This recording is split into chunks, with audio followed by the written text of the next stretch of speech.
में रही के तू छल कैनी गे आगे ठीक हो लो दिल से निकाल गे नीगे इनका मंच देखते और इनके ऐसा कोई गायक नहीं है। जब पूर्वी गाते हैं तो हम लोग देखते हैं तो कहते हैं कि हाँ कोई का लंचिंग हुआ और बहुत अच्छे गाते हैं।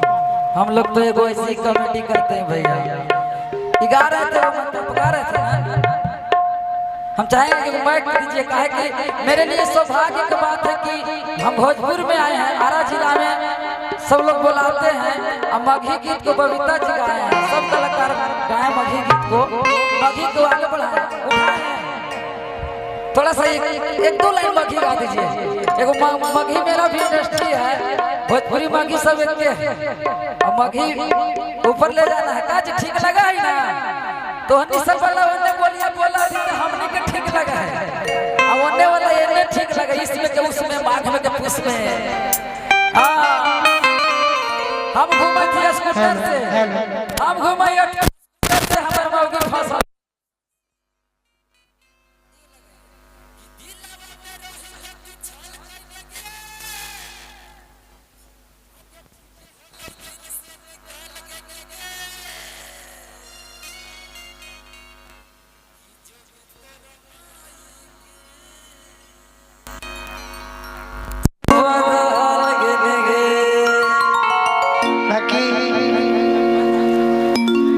सब ना कहो जाते कि तोरे नमवा लिखा हलियो काट के पलटवा से काज सवा में के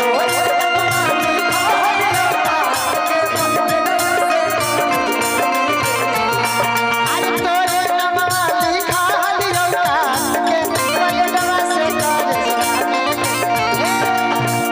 लाइट वाला भैया तनी सैंपल कर चक चक जाती को उल्लू कहले हो हम ऐसे कर जाए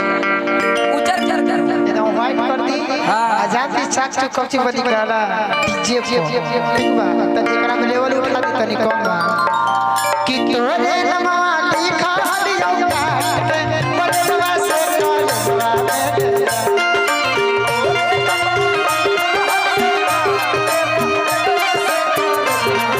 अरे तोरे नमवा लिखा हलियो काट के पलटवा से काजवा में गेला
काहे लगी हम कैसे बोलै थी ठीक तो बोलै थी नहीं नहीं हमरा और मेहरारू नहीं आ गलल फरे रहे नहीं हरवा हमसे करत लियो प्यार के काहे तू चल दिहल छोड़ी के यार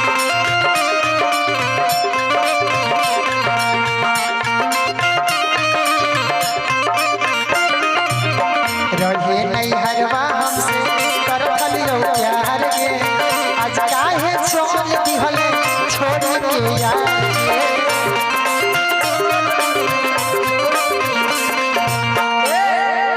सुना बोली एक संगे घुमा ले कोई के गाड़िया पर लेके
पुलिस एसोसिएशन अध्यक्ष हमारे संतोष भैया की तरफ से बहुत बहुत पुरस्कार। हाँ हेलो कि देख ले लियो चाहिए हल्ला करे देखिए ये गाना सुन रही जैसा सोचिएगा वैसा हो।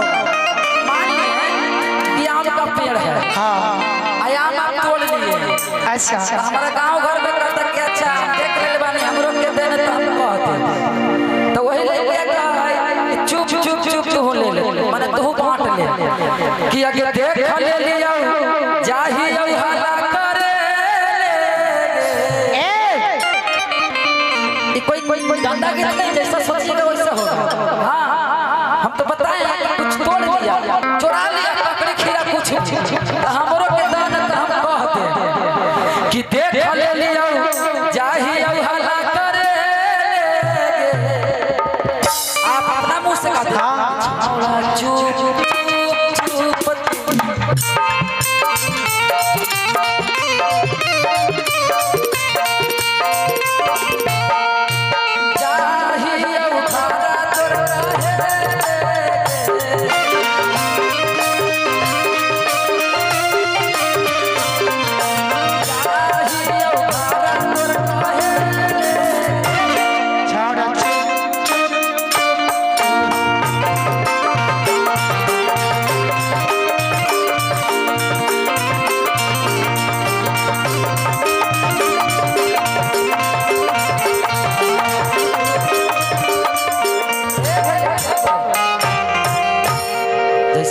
मुकेश भैया हाथ लगा बहुत बहुत धन्यवाद भाई भाई ताली बजा दीजिए जोरदार और इंटरटेनमेंट के ख्याल से गाए और इनका अपना एक अलग क्वालिटी है वो क्वालिटी को इन्होंने पेश किया बहुत बहुत शुक्रिया। अगले राउंड में रुकना है प्रसाद पाना है। अब मैं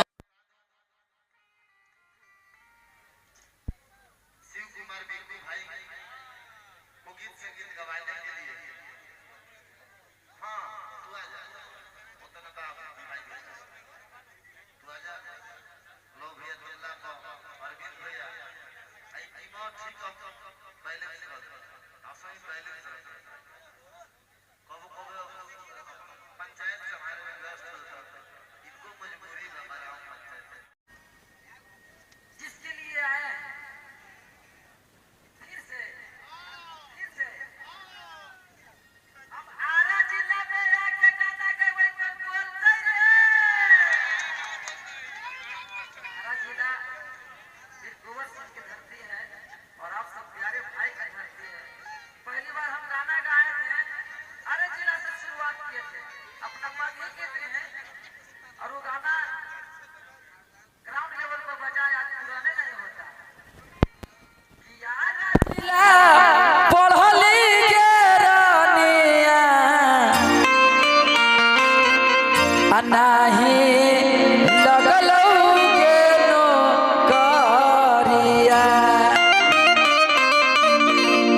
जहानाबाद पढ़ली गे रनिया लागी गेलौ गे नौकरिया। भले ही गीत मगी है लेकिन हमारे जिला से शुरुआत के थे, आप सबका प्यार ज्यादा मिला था। अभी तो हर प्रकार के गीत आ गए बा कि महादेव के कृपा से काम हो गेल। कितना लोग वीडियो देखे कि महादेव के कृपा से काम हो गेल। हमर पटना में 5 ताला मकान हो गेल। सब तोहने के आशीर्वाद है कि करियठा एगो देहात से पटना चल गए। हम भले करियठा ये जो करिए कुछ तो नहीं कर दे, लेकिन हम अपना शांत से रहिए। मुकेश राय भैया जाना हमारे कहानी। और आज आरा जिला कृष्ण जन्माष्टमी छठियार के सभी कमेटी लोग को दिल से धन्यवाद करेंगे। ये करियठा के बुलाया स्पेशल थैंक्स राजू भैया के, है ना हो। चलिए को पहले कृष्ण भगवान की एगो भजन हो जाए, छोटा मोटा। हम कोई गायक नहीं है भैया, बस आप लोग के एंटरटेनमेंट कराते हैं। 100-200 मिलियन गाना चल जाता है आप सबका आशीर्वाद से। एगो भजन बजा दीजिए भैया। हेलो कि भादो के अष्टमी दिनवा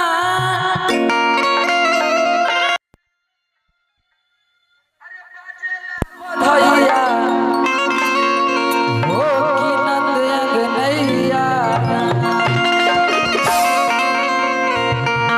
अभी छोटे चलिए भैया बोले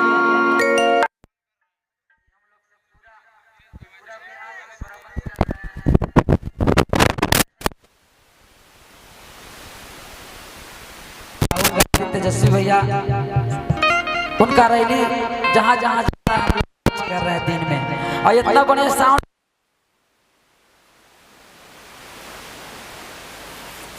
अष्टमी दिनवा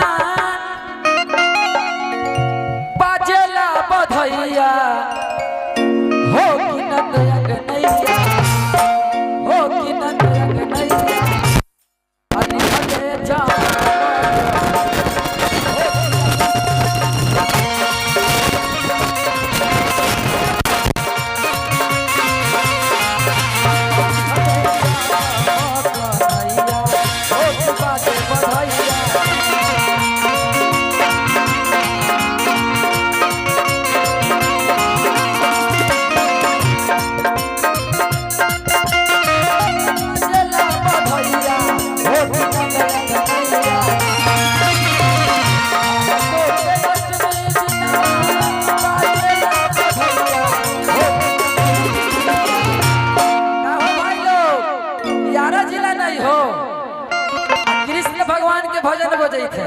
एक बार हम चाहबो कि दोनों हाथ उठावा भक्ति भजन में हमरा ला ना कृष्ण भगवान के लिए हो कि बाजे बधैया अली हले जाना हो कि बाजे बधैया।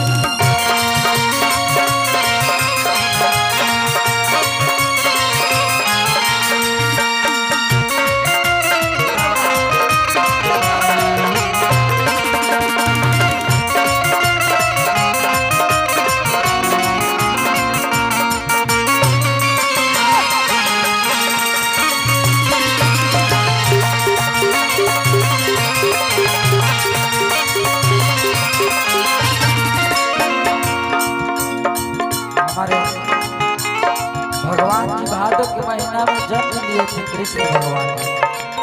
जब वो जन्म लिए थे तो इंजोरा हिंजोरा हो गया कहे के बाद स्वर्ग लेखा सजल बाटे